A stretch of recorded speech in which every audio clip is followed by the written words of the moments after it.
Justice. We want justice. We want justice. We want justice. Stop violence. Against women. Stop violence. Against women. Stop violence. Against women. Stop violence. Against women. We want Justice. We want Justice. We want Justice. We want Justice. Stop violence. Against women.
Justice. We want justice. We want justice.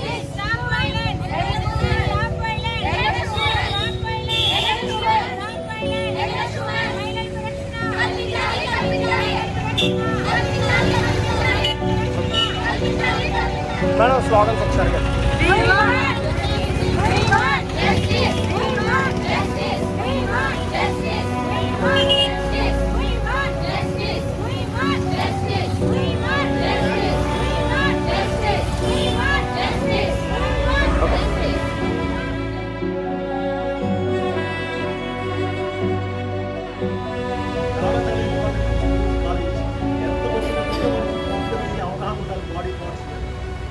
ఉన్నట్టు వాడికి ఒక విధమైనటువంటి understanding ఏర్పడుతుంది. Psychiatric courses also very important. +2 వచ్చినప్పటికే ఆ subject continue చేయాలి. అది లేదు మనకి ఎంత ఎంప్లాయ్మెంట్ ఓరియంటేషన్ కోర్సెస్, ఉపాధి బతకడం కోసం తప్ప ఎలా బతకడం కాదు. అక్కడ చెప్పినది నాలెడ్జ్ కోసం, ఉద్యోగం కోసం కాదు, ప్రాక్టికల్గా చెప్పాలి. బట్ మన స్కూల్ అండ్ కాలేజీ ఏముందంటే ఉపాధి కోసం పారిశ్రామికవేత్తల్ని పెట్టుకుని వాళ్ళకి ఏ కోర్సు కావాలంటే అడగనే పెట్టండి కాలేజీలు అంటున్నారు. అందుకని కావాల్సింది ఎక్కడ చెప్పాలంటే ఉపాధి రకరకాల కోటి విద్యలు ఉంటే మనం బతకలేదు. లీగల్గా, మోరల్గా. ఉపాధి కేవలం అనుకున్నట్టయితే ఇలాగే ఉంటుంది. కార్పొరేట్ స్కూల్స్ కావచ్చు, కార్పొరేట్ కాలేజెస్ కావచ్చు, industry orientation education is now going on. It's not society.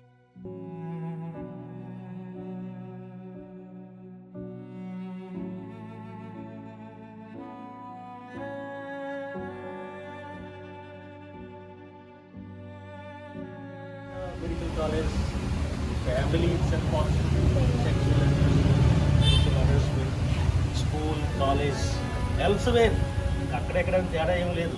ఎక్కడ పడితే అక్కడ ఉంది. ఈ మైండ్ సెట్ ఏదైతే ఉంది ఇప్పటికీ ఎప్పుడు స్కూల్ స్టేజ్ నుంచి సైకాలజీ సబ్జెక్ట్ ఒకటి టీచ్ చేసే అవసరం ఏర్పడుతుంది. అంతేకాకుండా ఇటుగా ఏదైతే ఉందో physical sex education not wrong at all. Right 10th క్లాస్కి వచ్చే సమయానికి వారికి వేరే స్మార్ట్స్ ఏ విధంగా ఉంటాయో తెలియాలి కదా. ఆడవాయినా మగవాయినా అటువంటి లేకపోవడం కూడా మనకి పెద్ద డ్రాబ్యాక్. ఇంకోటి మెంటాలిటీ రావడానికి, హరాస్మెంట్ జరగడానికి sex education also very important awareness. అలాగే స్కూల్స్, కాలేజెస్ ప్రతి చోట ఒక సైకియాట్రిక్ ట్రీట్మెంట్ కావాలి, సైకియాట్రిక్ టీచర్. సో అది కూడా అవసరం. ఏదో నిర్భయ జరిగితే, ఢిల్లీలో జరిగితే నిర్భయ యాక్ట్, తెలంగాణలో జరిగితే దిశ యాక్ట్, ఇంకోటి జరిగితే ఇంకో యాక్ట్. ప్రతి రోజు ఎక్కడో చోట రీసెంట్గానే 2 months బ్యాక్ ఇది కంట్రోల్ మైనర్ గర్ల్ వరకు బాడీ కూడా దొరకలేదు. విక్టిమ్స్ దొరికారు. అయినా పొలిటికల్ ఏవో సెటిల్మెంట్ మూత పని తప్పకుండా ఉంటుంది. అక్కడ 1 లక్ష పడేయండి. ఇప్పటి సైకాలజీ మూత పనిదారులు పెరుగుతుంది. అలా కాకుండా సీరియస్ యాక్షన్ తీసుకున్నట్టయితే, స్ట్రీజెంట్ యాక్షన్ తీసుకున్నట్టయితే ఇది రిపీట్ కావు. అలా ప్రికాషన్ కూడా బెటర్ దాన్ క్యూర్. ఏదైనా ఈ యొక్క దురాఘాతానికి కారణము మనిషి ప్రవృత్తిలో ఉన్నటువంటి ఒక రకమైనటువంటి దురాక్రమణ తత్వం. ఈ దురాక్రమణ తత్వానికి సాఫ్ట్ ఎవరైతే ఉంటుందో వాళ్ళని టార్గెట్ చేసుకుంటారు ఎవరైనా సరే. దానికి అనేక రకాల రంగులు పులుగుతూ ఉంటారు. ఒక్కోసారి జాతీయత పులుగుతారు, లేకపోతే మతం పులుగుతారు. ఇక్కడ చాలామంది గుర్తించుకోవాల్సిన విషయం ఏంటంటే, ఈ అత్యాచారాలకి ప్రధానమైన కారణం మహిళల యొక్క వస్త్రధారణ కూడా అనేటువంటి కొంతమంది మహిళలు కూడా తయారవుతున్నారు.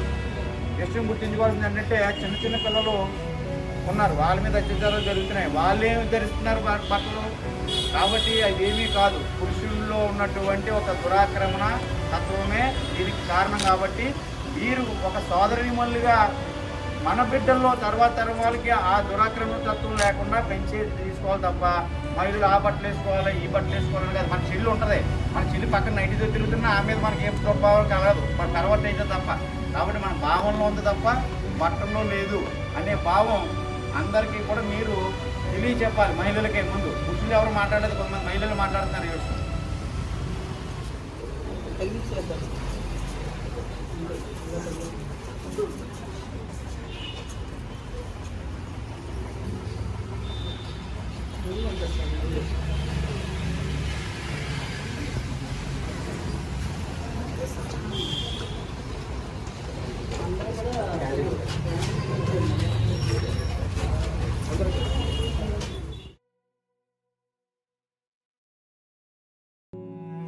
Because it is the person, real person who is behind the call.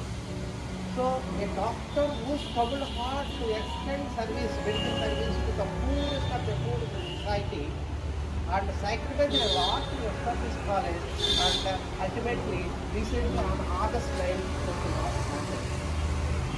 Why I am telling you, by giving the name of R.G. Kar College, Medical College, we have a feeling of hatred. Actually, R.G. Kar was a great philanthropist who established the college in those days, facing arts in life. So he was good, college was good, everything was good, motto was good. But the thing happened, we need to condemn. We are not celebrating, we are not observing this mourning or other things just for one single doctor, single doctor. It is a symbol of our anguish for the crimes perpetrated on thousands and lakhs of girls in the country. It may happen in the family also. Don't think that all family members, they have the super bond of affectionate relationship. Sometimes the own family members are committing crimes against their own close relationship. It is a typical thing.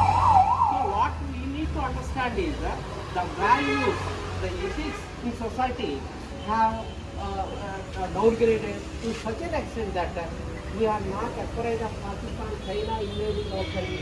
Now we came to a situation that we are afraid of the youth or some of the culprits, some of the wicked old countries also who perpetrate these type of crimes. So we need to be afraid of those youth who are not disciplined. Because of that indiscipline, we have been facing all these things. And leaving this alone, and we also need to remember because relation of poverty. She struggled for 2 years for the crime she faced, not by anybody else, but the chairman of the Residents Association. You know, this was thing. And nothing happened. He is empty. Nothing, he was empty. His empty post was there. Nothing happened. Government did not take any action against the person. Ultimately, what happened we do not know. Because government is something a lot. It is a tragedy. So we are witnessing these crimes not by common people. We are witnessing these crimes by the so-called high-class people in the society, the so-called powerful people in the government, the so-called rich people in the who are grabbing our wealth by the name of business. So those are committing. And this is committed by a poor man then he is a victimizer and he is punished. When it is committed by a rich man or a powerful political person, he is not at all committed. So the culprit who was nabbed, that civil volunteer in this case, might not be the real culprit. It may be some other. You are seeing it cinemas also. So we need to condemn. So today, it is not the time for discuss. So our people are also discussing. So I want to have a clip from you. This is the Rocky Day. This is important day. So I want to repeat. I request you to repeat the words I say. So it is symbolic of the protective issue to systems and brother people sometimes. Even the voice are also attack sometimes of nature or something. So protective taken for development. For example, నేను ఈ సొసైటీలో నియమబద్ధముగా నైతికముగా నడుచుకుంటూ నా తోటి వారిని వాళ్ళ పురోగతికే పాటుపడతాను. ఎట్టి పరిస్థితుల్లోనూ ఒకరి కష్టానికి కారణమై నేను ఉండను. అట్లానే ఎవరైనా కష్టంలో ఉన్నప్పుడు ఇదే రకమైన తోడ్పాటును రక్షణను కల్పించడానికి నా సాయశక్తుల కృషి చేస్తాను. రక్షాబంధన పవిత్ర దినపరిధిన ఇదే నా ప్రతిజ్ఞ. Now I request our speaker to say a few words on the faith moments to the to raise the committee now. Video is matlate initiative చేయాలని మాట్లాడారు.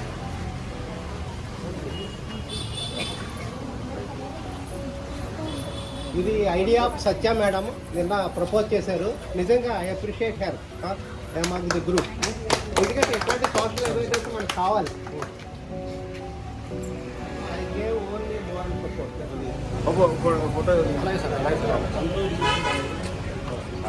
సార్ సార్ ప్రసాద్ సార్ ఇంకా క్యాండిల్స్ ఉన్నాయి కదా క్యాట్ పనిపడుతుంది.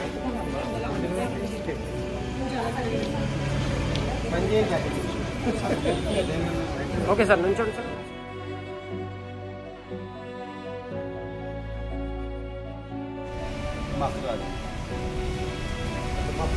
అది మన కుటుంబం తర్వాత, కుటుంబం నుంచి బయటకు వచ్చిన తర్వాత మన కులం కాదు, మన కులంలో అయితే మనం పట్టించుకోండి.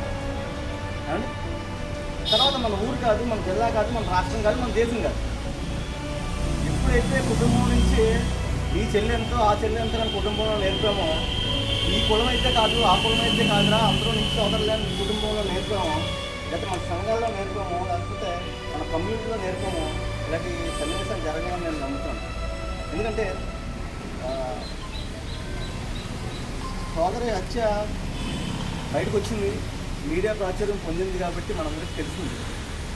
దాదాపు ఒక 15 రోజులు అవుతుంది మనం ఇలాగ అందరూ కూడుకుంటాం. కానీ నిన్న సంఘటన జరిగింది, ఎవరికి తెలియదు. ఎందుకంటే ఆవిడ షెడ్యూల్ క్యాస్ట్లో పాప, అది మైనర్ బాలిక. అంటే ఒక షెడ్యూల్ క్యాస్ట్లో పుట్టినందుకు మైనర్ బాలిక రేపు చేయబడినా ప్రపంచానికి తెలియదు.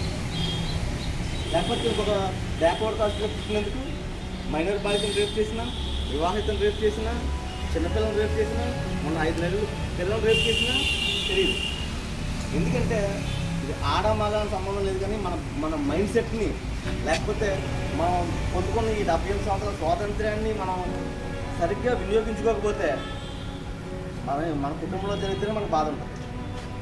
మన కుటుంబంలో జరిగితే మనకెంత బాధ ఉంటుందో పక్క కుటుంబంలో జరిగినా వాళ్ళకి అంతే బాధ ఉంటుంది. మీ ఇంటి ఆడపిల్ల ఒకలాగా, మా ఇంటి ఆడపిల్ల ఒకలాగా కాదు. లేకపోతే మీ దేశం ఆడపిల్ల ఒకలాగా, మా దేశం ఒక ఆడపిల్లగా కాదు. ఆడపిల్ల అంటే అందరికీ ఆడపిల్లే. మన ఇంట్లో ఆడాలంటే ఒక అన్నగా, తల్లిగా, లేకపోతే కూతురుగా మనకి ఎంత బాధ్యత ఉంటుందో, ఎంత బాధ ఉంటుందో, ఎంత ప్రేమ ఉంటుందో తోటి వరకు కూడా అదే విధంగా ఉంటుంది. దానికి కులాన్ని మతాన్ని ఆపాదించడం ఏమాత్రం సరికాదు.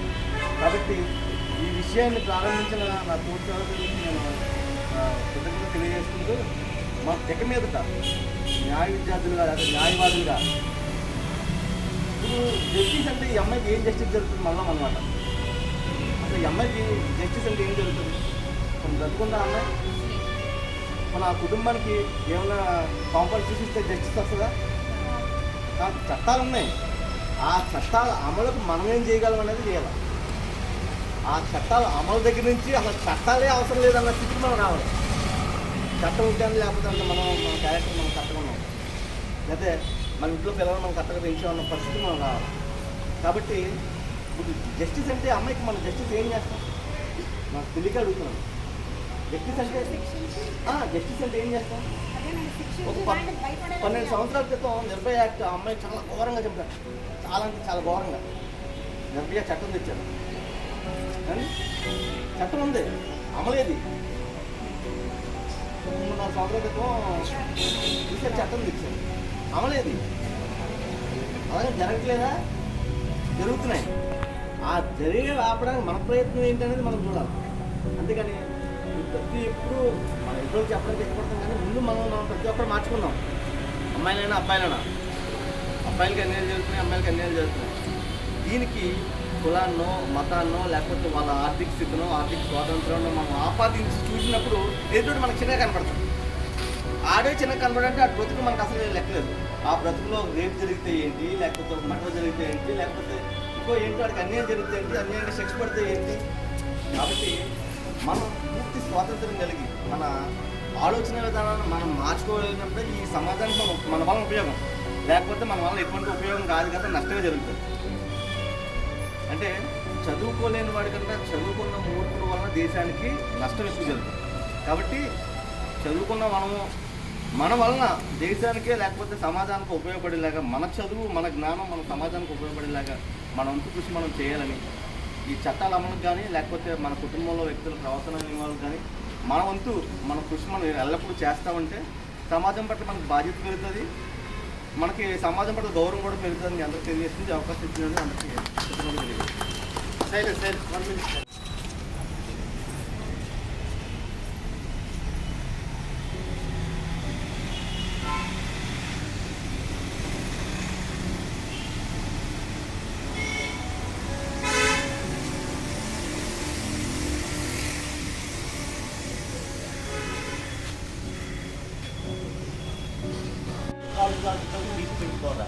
The psychology subject more important in the schools and colleges. So whatever will be happen, we demanding justice. We want justice. We want justice. Thank you. Thank you all. 1 minute silence after చేస్తే బాగుంటుంది. ఎవరు మాట్లాడతారు?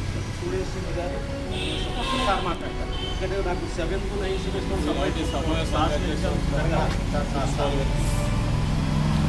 సమావేశాన్ని అధ్యక్షులు principal గారికి, ముఖ్య అతిథులు చేసిన తోటి అధ్యాపకులు, విద్యార్థి మిత్రులకు అందరికీ ఈరోజు ఇటువంటి జరుగుతుంది. ఇలా రియాక్ట్ అవ్వడం అనేది చాలా ముఖ్యమైన బాధ్యత. అందులో న్యాయవాది విద్యార్థులుగా మన పాత్ర చాలా ముఖ్యం. అట్లానే మనకు ఉన్నటువంటి చట్టాలు ఐపీసీలోనే దీని మీద చాలా ఒక విస్తృతంగా రాశారు పూర్వం నుంచి కూడా. అట్లనే ఆ తర్వాత జరుగుతున్న సంఘటనలకి నిర్భయ చట్టం వచ్చింది, దిశ చట్టం వచ్చింది. ఆయన ఎక్కడా మార్పులు జరగలే. ఎన్ని చట్టాలు వచ్చినా కూడా చేసేవాడు పని సక్రమంగా అలా చేస్తూనే ఉన్నాడు. ఈవేళ రోజు మన పేపర్ ఓపెన్ చేసేటప్పటికి ఏదో మూలన ఇన్సిడెంట్ ఉంటానే ఉంటుంది. ఈవేళ కూడా ఆర్టీసీ బస్సులో డ్రైవరు కండక్టరు రేప్ చేస్తారని ఇన్సిడెంట్ చదువు. అట్లనే మొన్న వైజాగ్లో స్వయం కూతుర్నే రేప్ చేసి పాడు చేసిన దుర్మార్గుడు ఆ కోర్టులో శిక్షించినట్టుగా మన పేపర్లో చదువు. అనేక సంఘటనలు ఈ విధంగా జరుగుతూ ఉన్నాయి. దీనికి పరిష్కారము ఏమిటి? కుటుంబ పరంగా పేరెంట్స్ కూడా పిల్లల మీద శ్రద్ధ తీసుకోవాలి. ఆడు ఎల్లుడు వచ్చాడు, ఆడు ఏం చదువుతున్నాడు, ఎక్కడికి వెళ్తున్నాడు, ఏమిటి అనేది ప్రతి ఫ్యామిలీ అబ్జర్వ్ చేయాలి పిల్లల్ని. ఫస్ట్. సెకండ్ వన్, కాలేజెస్లో మేము ఏదైనా కొద్దిగా గట్టిగా తిడితే వెంటనే రియాక్షన్ ఉంటుంది. అట్లా కాకుండా మనల్ని క్షేమం కొరే మన పెద్దవాళ్ళు చెప్తున్నారనే భావన విద్యార్థులకు ఉండాలి. అలాంటి వ్యవస్థను మనం నెలకొల్పుకోవాలి. తర్వాత ఇటువంటి ఇన్సిడెంట్ జరుగుతున్నప్పుడు డిలే చేయకుండా delayed justice is denied justice అన్నారు కాబట్టి త్వరగా స్పీడీ డిస్పోజల్ కోర్టులను ఏర్పాటు చేసి ప్రతి డిస్ట్రిక్ట్లో కంపల్సరిగా మహిళా కోర్టులు ఉన్నాయి, దాన్ని ఇంకా బదులు పెట్టి మహిళా పబ్లిక్ ప్రాసిక్యూషన్ ఏర్పాటు చేసి ఆ కేసు త్వరగా డిస్పోజల్ అయ్యేలాగా చేస్తే మళ్ళీ ఇటువంటి నేరం జరిగితే భవిష్యత్తులో మనం ఇట్లాంటి ప్రమాదం ఉంది అనేసి వాడు అనుకోవాలి, మిగిలిన అనుకోవాలి. ఓల్డెన్ డేస్లోనే థియరీస్ ఆఫ్ పనిష్మెంట్లో చెప్తాం, మన దృష్టిలో ఉంది deterrent theory, reformative theory, retributive theory అని, eye for eye, teeth for teeth, leg for leg అని. అటువంటి పనిష్మెంట్ అంత సివియర్ పనిష్మెంట్ ఇచ్చినట్టే అటువంటి నేరాలు జరగకుండా సొసైటీ మనం ప్రొటెక్ట్ చేసుకుని అవుతాం. అట్లాంటి చట్టాలు ఇంకా పొందైన చట్టాలు తీసుకురావాలని పార్లమెంట్కి అట్లానే అసెంబ్లీకి సూచిస్తూ మనం ఒక రిప్రజెంటేషన్ ఆర్డర్ మీ అందరి ద్వారా ఇప్పించమని కోరుకుని. ఎందుకంటే ఈరోజు మనం ఒక బ్లాక్ డే చేసుకుంటున్నాం. కోల్కతాలో ఒక జూనియర్ డాక్టర్ మీద జరిగిన ఈ అఘాత్యాన్ని బట్టి ఈరోజు మనకి అందరూ సమావేశమయ్యాం. అది ఈరోజు ఒక రోజనే కాదు, ప్రతిరోజు కూడా మనం చూస్తూనే ఉన్నాం. మహిళల మీద నిరంతరం ఇలాంటి దాడులు, ఇలాంటి అత్యాచారాలు మనకి జరుగుతూనే ఉన్నాయి. కానీ అది ఎందువల్ల జరుగుతుంది అనేది మనకే తెలుసు. అంటే మహిళలు అన్ని విషయాల్లో ముందుండాలి, అన్ని సమానత్వం అంటున్నాం, కానీ ఏ రోజు కూడా మహిళలకి రక్షణ లేదు. వాళ్ళ ఉద్యోగాలకు బయటకు వెళ్ళిన రక్షణ లేదు, ఎక్కడా రక్షణ లేదన్న విషయం మనం ఇప్పుడు చూస్తూ ఉన్నాం. నిజంగా ఇందాక సార్ చెప్పినట్టుగా బయటకు వెళ్తే స్త్రీ వస్త్రధారణ బట్టి వాళ్ళకి స్త్రీని అంటూ ఉన్నారు. కానీ ఈరోజు ఒక డాక్టర్ ఖచ్చితంగా తన చక్కని బాధ్యత నిర్వర్తిస్తుండగా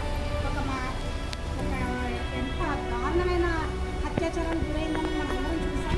నిజంగా ఇదంతా ఎందుకంటే మనం ఎంతసేపు కూడా లేడీస్ని మనం ఎడ్యుకేట్ చేస్తూ ఉంటాం, స్త్రీని చిన్నపిల్లల్ని ఆడపిల్లలు కాదు, ఎడ్యుకేషన్ అంతా మగవాళ్ళకి చేస్తూ ఉంటాం. స్త్రీని ఒక అమ్మాయిని ఏ విధంగా చూడాలి, ఒక అమ్మాయిని ఏ విధంగా మనం రక్షించాలి, ఏ విధంగా వాళ్ళ మీద మనం గౌరవాన్ని కనపరచాలనేది మగవాళ్ళని కూడా మన పేరెంట్స్గా ఇంటి నుంచే స్టార్ట్ చేయాలి. వాళ్ళకి మనం మోరల్ వాల్యూస్ నేర్పించుకోవాలి. ఎందుకంటే ఇప్పుడున్న ఎడ్యుకేషన్ సిస్టమ్లో ఖచ్చితంగా నేను చిన్నప్పుడు చదువుకున్నప్పుడు ఒక మోరల్ ఇన్స్ట్రక్షన్స్ ఒక పీరియడ్ ఉండేది, కొన్ని మోరల్ వాల్యూస్ తెలిసింది. ఇప్పుడున్న కార్పొరేట్ వరల్డ్లో ఒక ఎడ్యుకేషన్ తప్ప ఎటువంటి మోరల్ వాల్యూస్ కానీ ఇటువంటి ఒక మంచి నియమ నిబంధనలు నేర్పించడానికి గురువులకి అధికారం లేదు, ఎవరికి కూడా అధికారం లేకుండా అయిపోయి నియమ నిబంధనలు ఖచ్చితంగా కోల్పోయారు. ఎందుకంటే ఇటీవల కాలంలోనే ఈ మధ్యకాలంలో ఇలాంటివి ఎక్కువ చూస్తున్నాం కాబట్టి వాళ్ళల్లో ఒక నేచర్ అంటే ఒక స్త్రీని ఏ విధంగా గౌరవించాలి, ఒక స్త్రీని ఏ విధంగా చూడాలనేది ఎవరిలోనూ రావట్లేదు. దీనికి ఏంటంటే ఇప్పుడు చూసాం మనం దీన్ని అత్యాచారం జరిగిన దానికి రాజకీయ వర్గంలో తెలియదు, ఏమో తెలియదు, పోలీసులే దీన్ని ఒక సూసైడ్ కింద చిత్రీకరించేస్తున్నారు. ఒక తల్లిదండ్రులకి ఒక సూసైడ్ అని చెప్పి వాళ్ళు పోట్రే చేయడం జరిగింది. తర్వాత కొన్ని సంఘాలన్నీ బయటకు వచ్చి దీన్ని ఇలా చేస్తున్నారు. కానీ పూర్తి స్థాయిలో న్యాయం జరుగుతుందా అంటే మన న్యాయ వ్యవస్థను బట్టి మనం చెప్పలేదు. కానీ ఖచ్చితంగా ఏదో ఈరోజు మన క్యాండిల్ కల్పించేసి ఒక శాంతి ప్రకటించేసి లేకపోతే మర్చిపోవడం కాదు, లేదంటే మీరు ఒక మైండ్లో పెట్టుకోవాలి. అంటే మగాడు కన్నా నేను అనేది ఏంటంటే ఈరోజు రాఖీ పండుగ చేసుకుంటున్నాం. మనం రాఖీ కట్టినప్పుడు ఏదో రిటర్న్ గిఫ్ట్ ఇస్తారు. ఇచ్చే రిటర్న్ గిఫ్ట్ ఒక ప్రేమ, ఒక రక్షణ, ఒక సోదరి, ప్రతి స్త్రీని ఒక సోదరుగా ఉంచి ఒక రిటర్న్ గిఫ్ట్ పక్కన స్త్రీలకు ఇచ్చారంటే ఖచ్చితంగా అందరూ చాలా రక్షణ హ్యాపీ ఫీల్ అవుతారు. లేదు మేము యాజ్ ఏ విమెన్గా మేము అనుకుంటాం మాకు చాలా స్వాతంత్రం వచ్చేసి మేము మంచిగా చదువుకున్నాం, మేము ఒక సొసైటీలో చేస్తున్నామని నిరంతరం ఇలాంటి రాబందులు, ఇలాంటి రాక్షసుల మధ్యనే నడవాల్సి వస్తుంది ప్రతిరోజు కూడా. ఇలాంటి ప్రవృత్తి, ఇలాంటి ఆలోచన ఇవన్నీ కూడా పోవాలంటే ఖచ్చితంగా మీరు అందరూ కూడా ఒక మంచిగా స్త్రీల పట్ల గౌరవం ఏర్పరచుకున్నప్పుడే మనందరం కూడా నిజమైన స్వాతంత్రం కాదు, నిజమైన పండుగని అన్నీ కూడా సెలబ్రేట్ చేసుకుంటాం. ఈరోజు జరిగిన సంఘటన బట్టి నిజంగా చాలా ఒక మహిళలుగా చాలా భయపడుతున్నాం, చాలా బాధపడుతున్నాం. దీనికి మా స్టూడెంట్స్ అందరి తరఫున మేము ప్రధాన సానుభూతిని తెలియజేస్తున్నాం. ఇప్పుడు చక్కటి ప్రోగ్రామ్ ఆర్గనైజ్ చేసిన సత్యనారాయణ గారికి, అలాగే మన ప్రిన్సిపల్ గారికి అందరికీ కూడా కొన్ని ధన్యవాదాలు తెలియజేస్తున్నాం.